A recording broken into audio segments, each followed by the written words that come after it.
All right, y'all. It's raining in Atlanta, so you hear the windshield wipers. Clear my throat because I've been quiet in my car. You know, you don't talk to yourself. Been quiet in the ride. But I'm headed to the battle rap event, RBE, Hitman Holla versus Calico. They about to do the face-off live tonight. Y'all check it out. Go to RBE YouTube and you should see it. I think RBE do it live. No, he may not. Sometimes he do it live and sometimes he'll wait and put out the video. So we'll see. But I'm listening, you know what I'm saying, to my YouTubes as I'm watching. And I knew last week, or a couple days ago, Hassan Campbell shot at Kwame Brown. And so while I'm riding in my car, I type in Hassan Campbell and I type in Kwame Brown to pull up the videos. And it showed an older video from 1 month ago that Hassan Campbell made about Kwame Brown rise. The beginning of this video, Hassan Campbell said, "What are my thoughts on Kwame Brown? I like the brother, and I always root for the underdog." And I'm like, okay, cool. He like him. He root for the underdog. And of course, there was a but. And his but was, but we people have been talking about this stuff for years. Kwame wasn't the first guy to get a cease and desist. I got a cease and desist. That's what he's saying about the Jessica Reed situation. He's saying, choke no joke, got a cease and desist. He's saying a lot of people tried to put people on about the Jessica Reed situation, but people wouldn't listen. And it took an NBA player to get people to listen years later. So my thing is, when I'm listening to this, I'm trying to listen to people argument, because now he don't like Kwame Brown. But in this video, he liked Kwame Brown. Kwame Brown hasn't mentioned his name or said anything about this dude in between, so nothing has happened. So I got to go back and reanalyze what I'm listening here. But what doesn't he like about Kwame Brown? He doesn't like that Kwame Brown is effective. That's what this whole thing is about. Some man is effective. So he blamed it. The first thing he said in his video a month ago, he said, y'all have to listen to some NBA player. All right, well, let's break that down.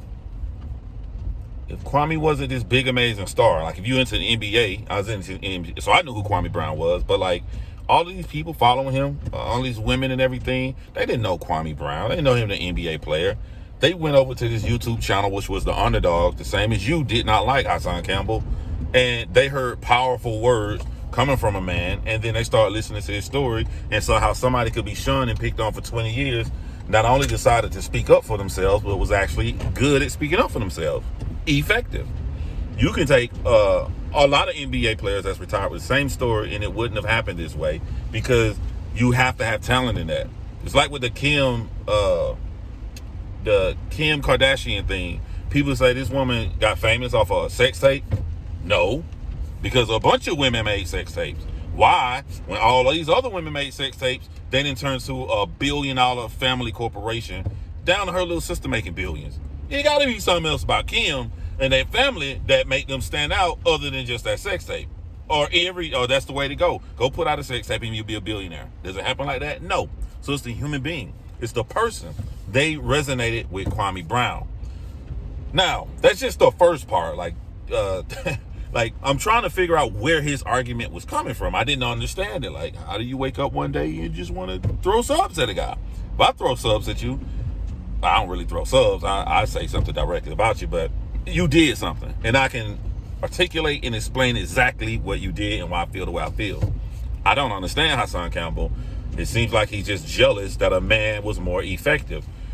Do I feel that as soon as they heard this information, the world about Jessica Reed, they should have jumped on it? Yeah. But what Kwame Brown, not Kwame Brown, what Hassan Campbell not taking into account is, this was a lot of time people heard it for the first time. I didn't know Jessica Reed had a video out explaining her point of view, her side, and what she did.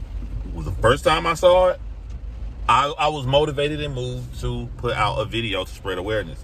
That was my first time ever hearing about it. And this happened for a lot of people. A lot of people were shocked because they had never heard about this story.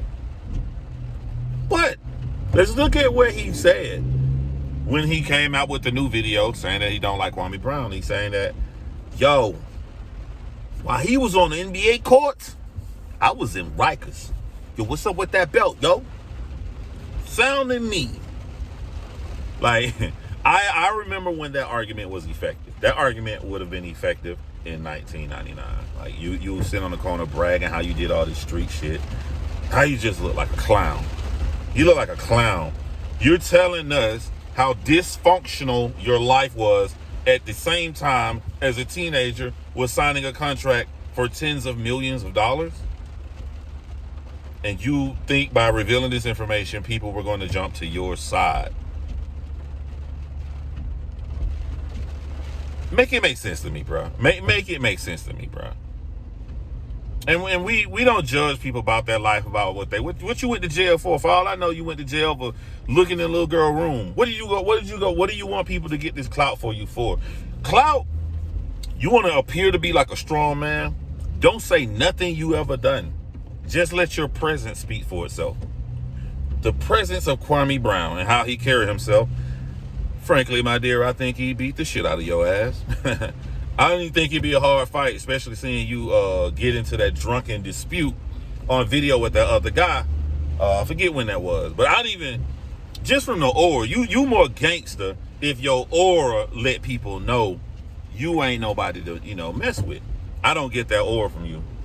You come across as a clown that's mildly autistic and say some of the most outlandish things that you're like a car wreck you can't turn away from. It's not like you spitting real knowledge or facts or anything. It's just like, let me see what this crazy ass motherfucker gonna say in this video right here.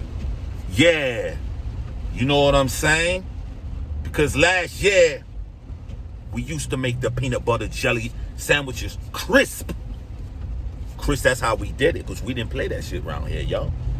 I got the people out back cutting my grass. I got people on 5 lawnmowers, yo. You guys don't do shit like that here. This is how we do that shit here. I have 5 people cutting grass on a lawnmower in the backyard.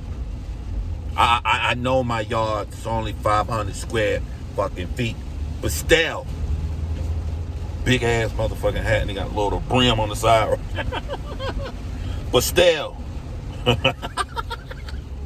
yeah, man. No one cares, bro. Like, no one cares. You made a fool out of yourself. Unless, and that's why I end the video. Unless, like I always say, I don't know these people. I can't tell if they for real. And they believe the words that come out of their mouth. And I can't tell when they just do stuff to get views. If you did stuff to kick something up and get views, people talking about it, you got a response from Kwame. And even though you had no reason at all to come negative against your brother, not one simple reason, because Kwame responded, now you're going to feel justified to have another reason. And if you get 250K views off that, 250K views off your response, that's 500,000 views off 2 videos. Well played, you thick anteater looking ass nigga.